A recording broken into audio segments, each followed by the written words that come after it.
ఆడుకోవాలని. So ఈ రోజు ఇక్కడికి రావడానికి మెయిన్ ఉద్దేశం ఏమంటే స్వచ్ఛతా హీ సేవ. స్వచ్ఛ భారత్ తెలంగాణగా మనకు గుర్తుకొచ్చేది ఏంటంటే మహాత్మా గాంధీజీ.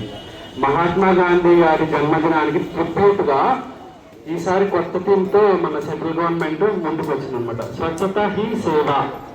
స్వచ్ఛతలోనే సేవ ఉంది. అంటే మన పరిసరాలను పరిశుభ్రంగా ఉంచడంలోనే దేశానికి మనం సేవ చేసినట్టు అంత మీనింగ్ ఉందన్నమాట. సో ప్రతి ఇంటి దగ్గర తడి చెత్త, పొడి చెత్త, హానికర చెత్త వేరు చేస్తే ఈ న్యాచురల్ కెలామిటీస్ అంటే అతివృష్టి కానీ, అనావృష్టి కానీ, biodiversity, food chain, glaciers melting ఇవన్నీ కూడా జరగవన్నమాట.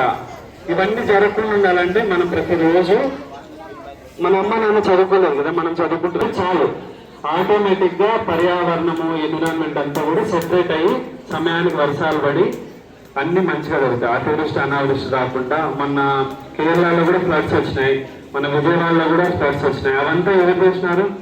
ఎవరు పని కట్టుకొని చేయలేదు కదా. మనం చేసిన తప్పుగాలే మనల్ని వెంటాడతాయి. సో స్వచ్ఛతా హీ సేవల భాగంగా ఏమంటే మీ పరిసరాలను పరిశుభ్రంగా ఉంచుకుంటే అదే సేవ. దేశానికి చేయడం మనకు గనం లేదు. మన పరిసరాలను, మన ఇంటిని పరిశుభ్రంగా ఉంచుకుంటే అదే దేశానికి చేసే సేవ.